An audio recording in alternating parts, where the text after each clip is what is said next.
कहानी छोटी है मगर बहुत कुछ सिखा सकती है, इसलिए आशा करते हुए आप इसे पूरा जरूर देखेंगे। तो चलिए अब शुरू करते हैं इस बेहतरीन कहानी को। बहुत पुरानी बात है। गौतम बुद्ध एक दिन कहीं जा रहे थे तथा रात अधिक होने के कारण एक गांव में रात्रि विश्राम के लिए रुक गए थे। उनके कुछ शिष्य भी उनके साथ थे।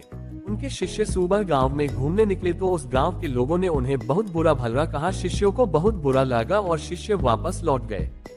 गौतम बुद्ध ने जब देखा कि उनके सभी शिष्य बहुत क्रोध में दिख रहे हैं तो गौतम बुद्ध ने पूछा, क्या बात है, आप सभी इतने तनावपूर्ण में क्यों दिख रहे हैं? तभी एक शिष्य क्रोध में बोला, हमें यहाँ से तुरंत निकलना चाहिए। जब हम बाहर गांव में घूमने गए तो यहाँ के लोगों ने बिना वजह हमें बहुत बुरा भला कहा। शिष्य बोले, जहाँ हमारा सम्मान न हो वहाँ हमें एक पल भी नहीं रहना चाहिए। गांव के लोग सिर्फ दुर्व्यवहार के अलावा और कुछ जानते ही नहीं हैं। गौतम बुद्ध ने मुस्कुराकर कहा, क्या किसी और जगह पर तुम सद्व्यवहार की अपेक्षा रखते हो? दूसरा शिष्य बोला, इस गांव से तो भले लोग ही होंगे। तब गौतम बुद्ध बोले, किसी जगह को सिर्फ इसलिए छोड़ देना गलत होगा कि वहां के लोग दुर्व्यवहार करते हैं।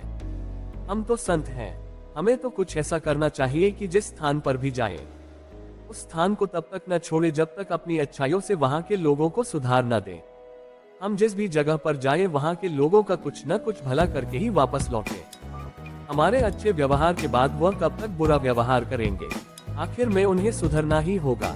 वास्तविकता में संतों का कार्य तो ऐसे लोगों को सुधारना ही होता है। सही चुनौती वो है जब हम विपरीत परिस्थितियों में खुद को साबित कर सकें। ये सभी बातें सुनकर बुद्ध के सभी शिष्य में से एक शिष्य ने प्रश्न किया, उत्तम व्यक्ति किसे कहते हैं? इस पर बुद्ध ने जवाब दिया, जिस प्रकार युद्ध में बढ़ता हुआ हाथी चारों तरफ के तीर सहते हुए भी आगे बढ़ता जाता है, ठीक उसी तरह उत्तम व्यक्ति भी दूसरों के अपशब्दों को सहते हुए अपना कार्य करता रहता है। खुद को वश में करने वाले प्राणी से उत्तम कोई और नहीं हो सकता। गौतम बुद्ध की बात शिष्यों को अच्छी तरह से समझ में आ गई और उन्होंने वहां से जाने का इरादा त्याग दिया। आशा करता हूँ कि आपको ये कहानी पसंद आई होगी। कहानी अच्छी लगी तो लाइक, शेयर और सब्सक्राइब